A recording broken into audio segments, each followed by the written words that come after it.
আসসালামু আলাইকুম। আমি জান্নাত। এই কুকিং ট্যুর বাই তুবাস মম চ্যানেলে আপনাকে স্বাগতম। সবাই কেমন আছেন? আশা করছি ভালো আছেন। আলহামদুলিল্লাহ, আমি অনেক ভালো আছি। আজ আপনাদের সাথে শেয়ার করব ফালুদা মিক্স। ঘরে যে সকল উপাদান আছে তা দিয়ে খুব সহজেই তৈরি করে ফেলতে পারবেন। তাহলে চলুন দেরি না করে শুরু করা যাক। প্রথমে চুলায় একটি প্যান বসিয়ে নিব। এখানে আমি 1.5 কাপের মতন পানি দিয়ে নিয়েছি। পানি বলক চলে আসলে এ পর্যায়ে দিয়ে দিব 1/4 কাপ চিনি। অপর পাশে 1 টেবিল স্পুন কর্নফ্লাওয়ার নর্মাল পানির সাথে মিশিয়ে মিশ্রণটি এখানে দিয়ে দিব। কর্নফ্লাওয়ার দেওয়ার পর অনবরত নেড়ে যেতে হবে, তা না হলে দলা পেকে যাবে।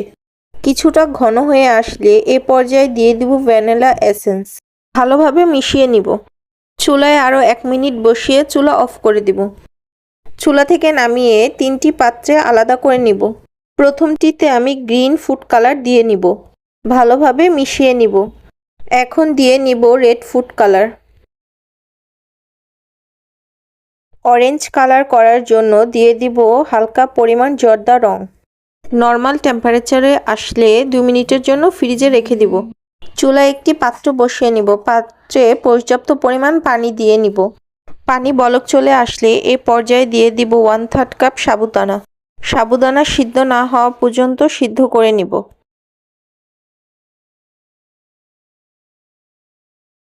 সাবুদানা যখন হালকা সিদ্ধ হয়ে আসবে এ পর্যায়ে দিয়ে দিব নুডলস। 10 মিনিটের জন্য চুলায় বসিয়ে সাবুদানা ও নুডলস ভালোভাবে সিদ্ধ করে নিব।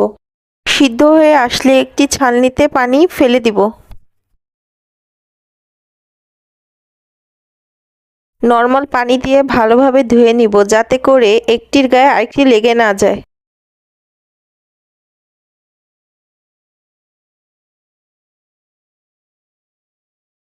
পানি ঝরতে একপাশে রেখে দিব। এবার একটি পাত্রে দুধ নিয়ে নিব। এখানে আমি আধা লিটার দুধ নিয়ে নিয়েছি।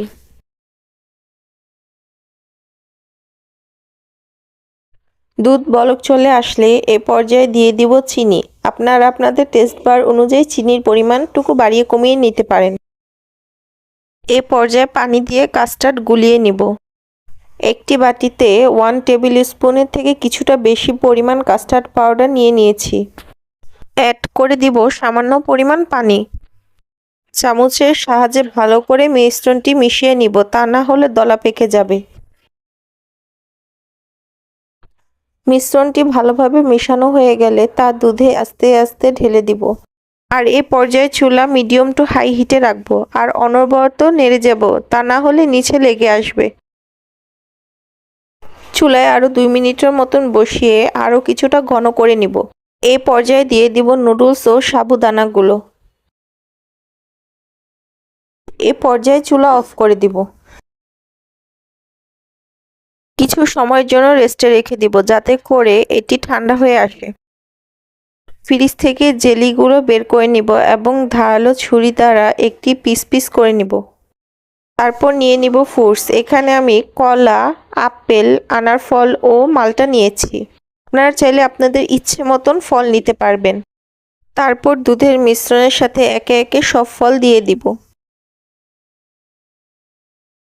ভালোভাবে মিশিয়ে নিব।